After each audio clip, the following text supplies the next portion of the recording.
Matthew 26. It happened, when Jesus had finished all these words, that he said to his disciples, "You know that after 2 days the Passover is coming, and the Son of Man will be delivered up to be crucified." Then the chief priests, the scribes, and the elders of the people were gathered together in the court of the high priest, who was called Caiaphas. They took counsel together that they might take Jesus by deceit and kill him. But they said, "Not during the feast, lest a riot occur among the people." Now when Jesus was in Bethany, in the house of Simon the leper, a woman came to him having an alabaster jar of very expensive ointment, and she poured it on his head as he sat at the table. But when his disciples saw this, they were indignant, saying, "Why this waste? For this ointment might have been sold for much, and given to the poor." However, knowing this, Jesus said to them, "Why do you trouble the woman? Because she has done a good work for me. For you always have the poor with you, but you don't always have me. For in pouring this ointment on my body, she did it to prepare me for burial. Most certainly I tell you, wherever this good news is preached in the whole world, what this woman has done will also be spoken of as a memorial of her." Then one of the 12, who was called Judas Iscariot, went to the chief priests and said, "What are you willing to give me, that I should deliver him to you?" They weighed out for him 30 pieces of silver. From that time he sought opportunity to betray him. Now on the first day of unleavened bread, the disciples came to Jesus, saying to him, "Where do you want us to prepare for you to eat the Passover?" He said, "Go into the city to a certain person, and tell him, 'The teacher says, my time is at hand. I will keep the Passover at your house with my disciples.'" The disciples did as Jesus commanded them, and they prepared the Passover. Now when evening had come, he was reclining at the table with the 12 disciples. As they were eating, he said, "Most certainly I tell you, that one of you will betray me." They were exceedingly sorrowful, and each began to ask him, "It isn't me, is it, Lord?" He answered, "He who dipped his hand with me in the dish, the same will betray me. The Son of Man goes, even as it is written of him. But woe to that man through whom the Son of Man is betrayed! It would be better for that man if he had not been born." Judas, who betrayed him, answered, "It isn't me, is it, Rabbi?" He said to him, "You said it." As they were eating, Jesus took bread, gave thanks for it, and broke it. He gave to the disciples, and said, "Take, eat. This is my body." He took the cup, gave thanks, and gave to them, saying, "All of you drink it, for this is my blood of the new covenant, which is poured out for many for the remission of sins. But I tell you that I will not drink of this fruit of the vine from now on, until that day when I drink it anew with you in my Father's kingdom." When they had sung a hymn, they went out to the Mount of Olives. Then Jesus said to them, "All of you will be made to stumble because of me tonight, for it is written, 'I will strike the shepherd, and the sheep of the flock will be scattered.' But after I am raised up, I will go before you into Galilee." But Peter answered him, "Even if all will be made to stumble because of you, I will never be made to stumble." Jesus said to him, Most certainly I tell you that tonight, before the rooster crows, you will deny me 3 times. Peter said to him, Even if I must die with you, I will not deny you. All of the disciples also said likewise. Then Jesus came with them to a place called Gethsemane, and said to his disciples, Sit here, while I go there and pray. He took with him Peter and the 2 sons of Zebedee, and began to be sorrowful and severely troubled. Then he said to them, My soul is exceedingly sorrowful, even to death. Stay here and watch with me.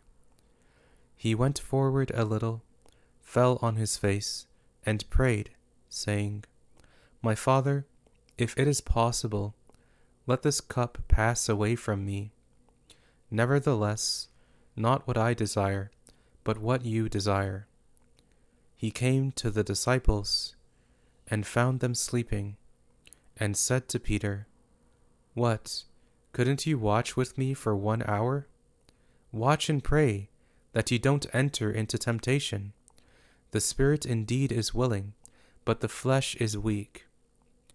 Again, a second time he went away and prayed, saying, My Father, if this cup can't pass away from me unless I drink it, your desire be done. He came again and found them sleeping, for their eyes were heavy. He left them again, went away, and prayed a 3rd time, saying the same words. Then he came to his disciples, and said to them, Sleep on now, and take your rest. Behold, the hour is at hand, and the Son of Man is betrayed into the hands of sinners. Arise, let's be going. Behold, he who betrays me is at hand. While he was still speaking, behold, Judas, one of the 12, came, and with him a great multitude with swords and clubs, from the chief priests and elders of the people.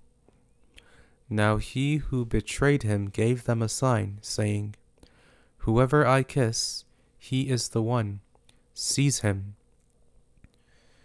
Immediately he came to Jesus and said, Hail, Rabbi, and kissed him. Jesus said to him, Friend, why are you here? Then they came and laid hands on Jesus, and took him.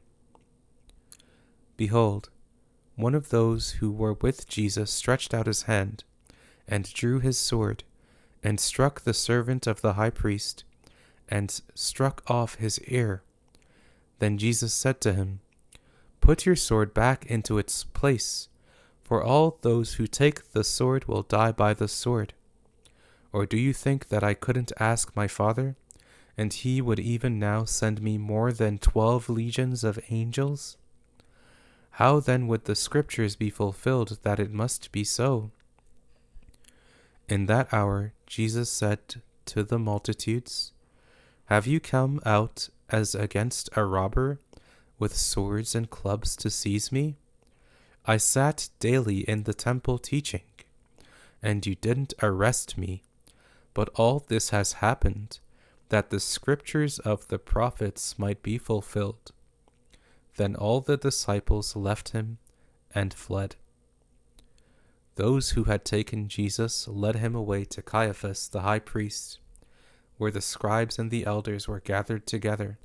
But Peter followed him from a distance to the court of the high priest, and entered in and sat with the officers to see the end.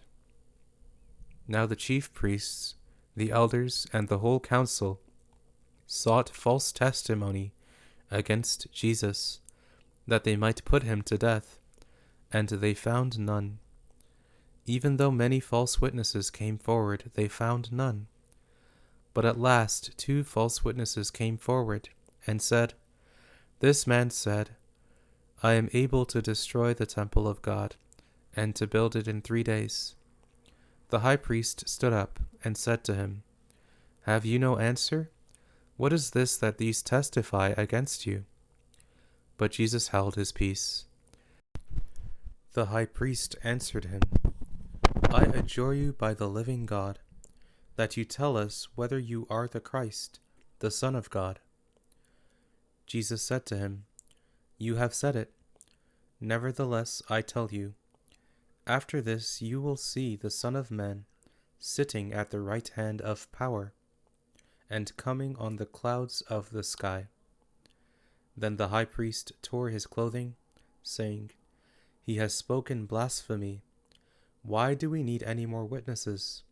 Behold, now you have heard his blasphemy. What do you think? They answered, He is worthy of death. Then they spit in his face and beat him with their fists, and some slapped him, saying, Prophesy to us, you Christ. Who hit you? Now Peter was sitting outside in the court, and a maid came to him, saying, You were also with Jesus, the Galilean. But he denied it before them all, saying, I don't know what you are talking about.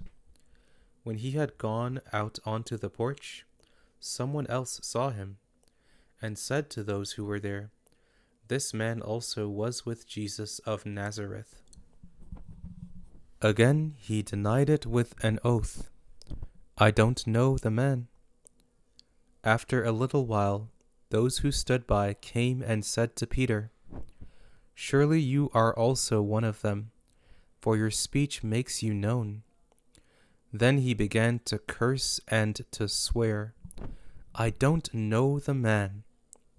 Immediately the rooster crowed. Peter remembered the word which Jesus had said to him, Before the rooster crows, you will deny me 3 times. He went out and wept bitterly.